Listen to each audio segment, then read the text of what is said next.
Oke guys, sebelum kita mulai ada baiknya dibantu like video ini, dan bagi yang baru bergabung silahkan tekan dulu tombol subscribe dan aktifkan loncengnya.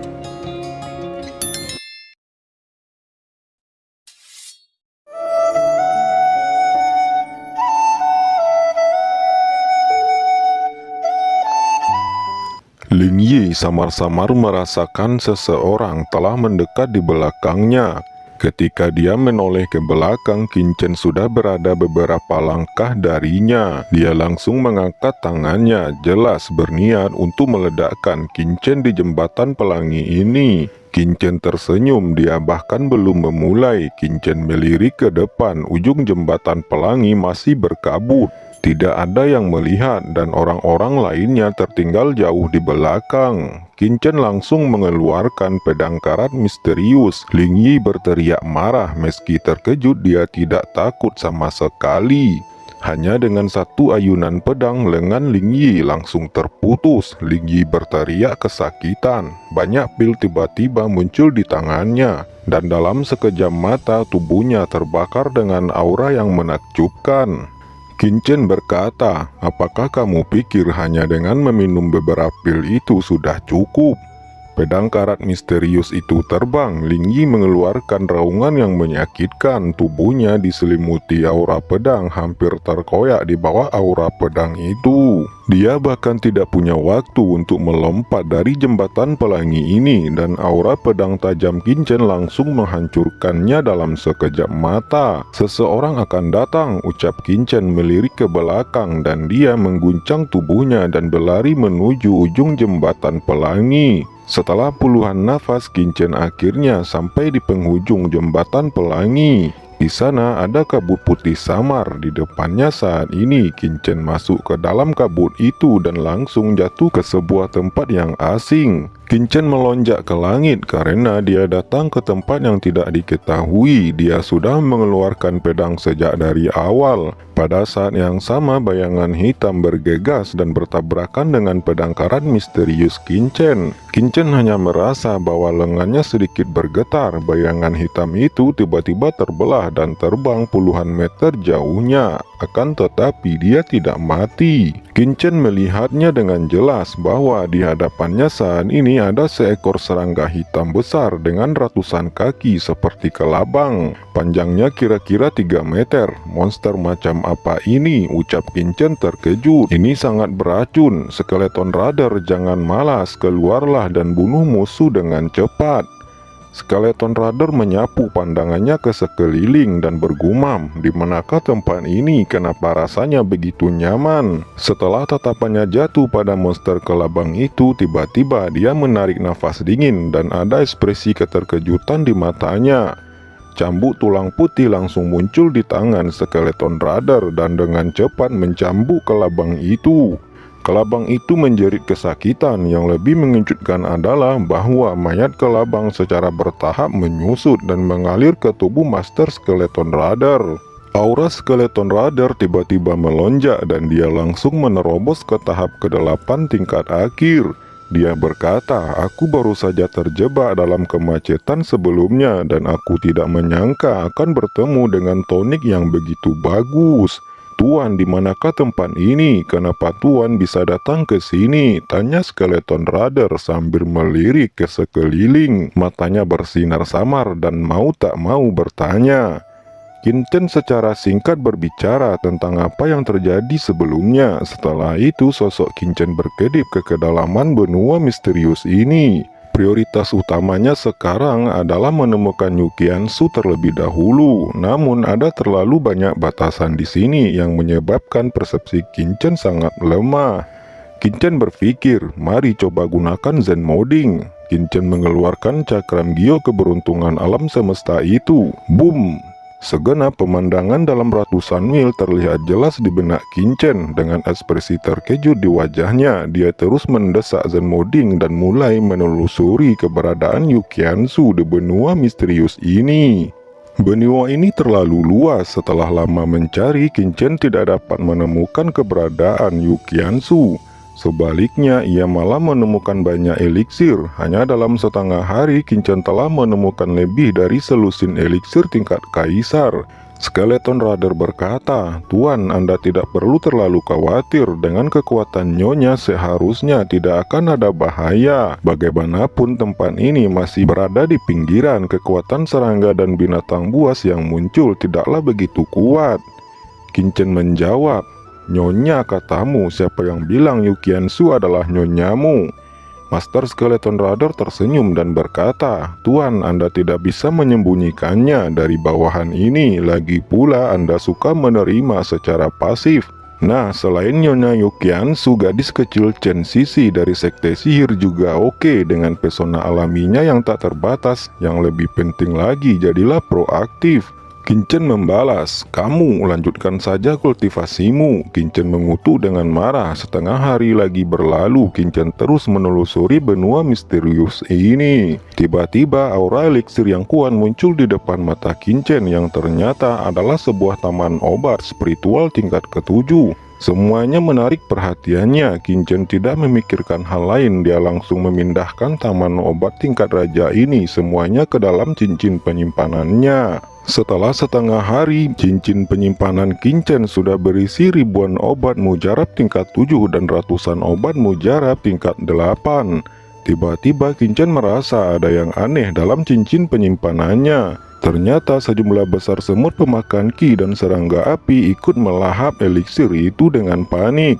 "Shao Chen, jangan marah, kami hanya lapar," ucap serangga itu. Qin terkejut. Serangga aneh ini benar-benar dapat mengembangkan kebijaksanaan spiritual dan berbicara layaknya manusia. Serangga itu buru-buru berkata lagi, "Tentu saja Anda adalah bos kami semua mendengarkan perintah Anda." Qin menjawab, "Kalau begitu di masa depan aku akan memanggilmu Xiao Yi dan Xiao Huo. Apakah kamu mendengar itu?"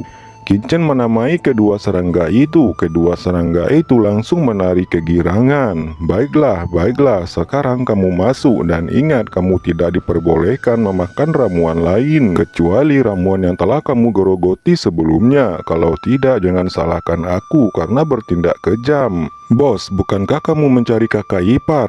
Xiao Yi dan Xiao Huo dapat menemukannya untukmu," ucap serangga itu. Qin bertanya, "Apakah kamu bisa menemukan jejak seseorang?" Serangga itu menjawab, "Ya, kami dapat mencium bau aura dari jauh dan kami pasti akan dapat menemukan kakak ipar untukmu." "Baiklah, kalian segera temukan Yukiansu untukku. Ingat, jangan sampai membuat masalah dan jangan sampai ketahuan," perintah Qin. Dalam sekejap, semut pemakan ki dan serangga api yang tak terhitung jumlahnya menyebar ke segala arah dan langsung menghilang dari pandangan Qin. Di suatu lembah saat ini, 3 kaisar Wu mengelilingi seorang wanita berpakaian putih dengan senyum jahat di wajah mereka. Mereka berkata, "Hei cantik, kamu hanya perlu bersenang-senang dengan kami bertiga tanpa kehilangan apapun. Mengapa kamu tidak mau melakukannya? Kami dari Fang Jiao kuno pasti akan menjadi Kaisar Wudi di masa depan. Merupakan suatu kehormatan bagi Nona untuk dapat melayani kami." Yukiansu memegang pedang yang dikelilingi oleh es dan wajahnya pucat mencoba yang terbaik menahan serangan para bajingan itu. Wajah Yukiansu membiru dan dia berkata dengan dingin, "Saya menyarankan Anda semua untuk melepaskan saya. Saya adalah murid dari Balai Penegak Hukum. Anda berani melakukan sesuatu terhadap saya. Apakah Anda tidak takut dengan sanksi Balai Penegak Hukum?" Yukiansu gemetar karena marah. Di kejauhan, semut pemakan ki berkata, "Tidak baik, kakak ipar dalam bahaya. Kamu harus segera memberitahu bos." Melihat adegan ini, Xiao Yi terkejut dan buru-buru memberikan informasi ini kepada anak buahnya. Kemudian dengan hati-hati dia datang ke lembah menunggu dengan cemas. Di sisi Qin saat ini, setelah seekor serangga itu menyampaikan informasi ini, Qin berkata, "Tidak baik, Yukiansu dalam bahaya. Segera pimpin jalan." Saat ini di lembah, Yukiansu sedang berjuang untuk berusaha melawan. Mereka berkata, "Sial, mengapa wanita ini begitu kuat? Nona, jangan melawan. Di depan kursi ini tidak peduli seberapa keras Anda melawan, itu tidak akan berguna." Pria parubaya itu menyeringai dan Yukiansu langsung terbungkus oleh bayangan telapak tangan hitam dan tidak bisa bergerak. "Kakak ipar, jangan khawatir, aku ada di sini," teriak Xiao Yi tidak tahan lagi. Tiga pria parubaya itu terkejut. Yukiansu pun ikut tercengang. Xiaoyi berkata, "Kakak ipar, jangan khawatir, bos akan segera datang. Biarkan semut kecil ini datang untuk melindungimu." Semut kecil terbang di depan Yukiansu, tampak seperti penjaga yang setia. Pada saat ini cahaya pedang yang menakjubkan tiba-tiba melesat dari kejauhan. Pedang itu menebas langsung ke bayangan telapak tangan raksasa itu. Buar! Bayangan telapak tangan hancur. "Siapa itu?" teriak kaget pria parubaya yang melihat seorang pria muda datang dari jauh. Di sampingnya ada seorang pria berjubah berpakaian hitam. "Qiansu, apakah kamu baik-baik saja?" ucap Qinchen yang baru saja datang. Yukiansu menatapnya dengan linglung. Air matanya tiba-tiba jatuh. Kecemasan dan depresi sebelumnya mengalir dengan putus asa. Pada saat ini pikiran Yukiansu kosong dan hanya ingin memeluk Qinchen dengan erat. "Maaf Qiansu, aku terlambat," bisik Qinchen menatap Yukiansu dengan sedih dan dengan lembut membelai rambutnya dengan tangan kanannya. Kemarahan di hatinya menjadi semakin ganas dan meletus seperti gunung berapi. Dia memeluk Yukiansu dengan erat, seolah-olah hanya dengan cara ini dia bisa memberitahu pihak lain pikirannya. Skeleton Rider mengambil inisiatif untuk melawan pria parubaya berwajah elang itu dan bertempur di sisi lain. Sedangkan dua Kaisar Wu di puncak tahap tengah lainnya juga mulai bertarung dengan sekelompok serangga di bawah komando Xiaoyi dan Xiao Huo. Esensi sejati yang menakutkan meledak pada serangga terbang, tetapi mereka terkejut bahwa serangga terbang ini tidak terluka sama sekali dan bahkan dengan gila-gilaan membungkus keduanya. Suara mengunyah halus terdengar dan keduanya segera merasa bahwa perisai esensi sejati di luar tubuh mereka dengan cepat menghilang. Dan pada saat yang sama serangga yang tak terhitung jumlahnya dengan liar menelan esensi sejati di dalam tubuh mereka. Kedua orang itu menjerit kesakitan. Kekuatan di tubuh mereka meledak dengan putus asa. Dan berbagai teknik rahasia digunakan dengan panik, tapi itu tidak berguna. Lambat laun lolongan mereka berdua melemah. Setelah hanya selusin nafas, hanya menyisakan dua mayat yang tidak dapat dikenali tergeletak di sana. Xiaoyi dan Xiao Huo tampak jijik, lalu masing-masing mereka membawa dan menyerahkan cincin penyimpanan itu kepada Qinchen dan berkata, "Bos, apa yang Anda ingin kami lakukan sekarang?" Qinchen menjawab, "Pergi dan bantu Skeleton Rider, aku ingin ketiganya mati." Qinchen berkata dengan mata dingin. Pria parubaya yang bertarung melawan Skeleton Rider sangat kewalahan. Pria itu bergumam, "Tidak baik, jika ini terus berlanjut aku pasti akan mati."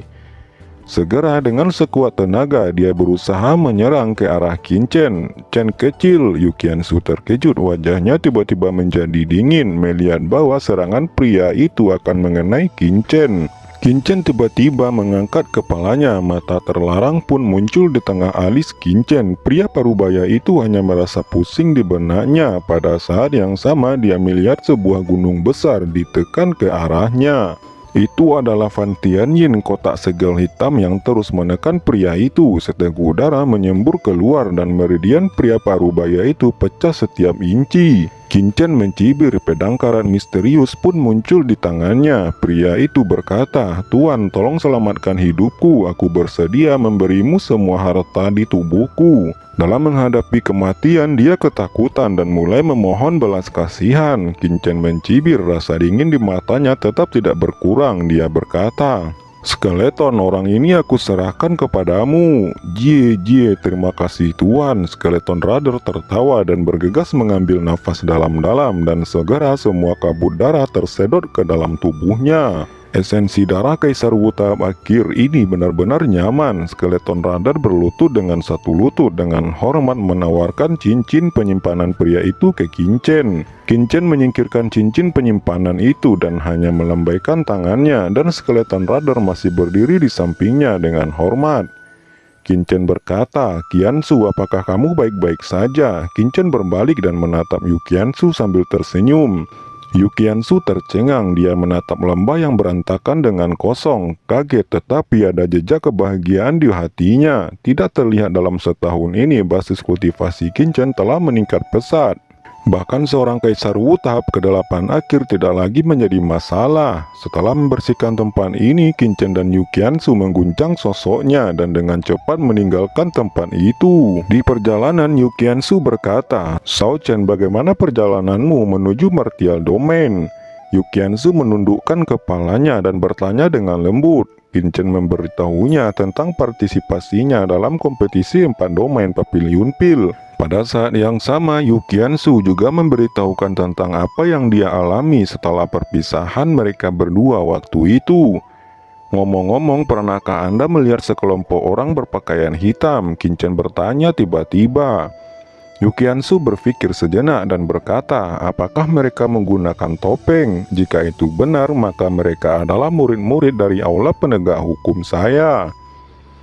Mendengar itu, tatapan Qin Chen menjadi dingin. Dia berpikir, istana berkabut semuanya adalah murid perempuan dan sekelompok orang berbaju hitam ini jelas laki-laki. Jadi hanya istana penegak hukum yang memiliki kemungkinan ini. Qin Chen bertanya, "Apakah kamu tahu asal-usul mereka?" Yu Qiansu menjawab, "Saya tidak tahu." Yu Qiansu menggelengkan kepalanya dan melanjutkan, "Saya berlatih setiap hari di aula penegak hukum dan saya tidak tahu banyak, tetapi sejauh yang saya tahu asal-usul orang-orang berpakaian hitam ini memang sangat misterius. Selain itu, orang-orang berpakaian hitam ini sepertinya ada hubungannya dengan istana berkabut. Mereka dibawa oleh Kaisar Qixiawu dari istana berkabut. Dikabarkan bahwa itu adalah departemen rahasia di istana penegak hukum kita dan tidak banyak orang yang mengetahuinya." "Chen kecil, apa yang kamu pikirkan?" Yu Qiansu mau tak mau bertanya ketika melihat wajah bingung Qin Chen. "Ah, tidak apa-apa," jawab Qin Chen pulih dari lamunannya. Dia menggelengkan kepalanya dan kemudian berkata, "Qiansu, jika Anda memiliki kesempatan di masa depan, Anda sebaiknya meninggalkan aula penegak hukum." "Mengapa?" tanya Yu Qiansu terkejut. Qin Chen menjawab, "Saya tidak bisa memberitahu Anda untuk saat ini, tetapi aula penegak hukum bukanlah tempat yang aman." Keduanya terus berkomunikasi sepanjang jalan, sedangkan Skeleton Rider telah lama kembali ke Zen Modding. Pada hari kelima, Xiao Yi dan Xiao Huo tiba-tiba bersemangat untuk membawa Qin Chen ke sebuah pegunungan tersembunyi.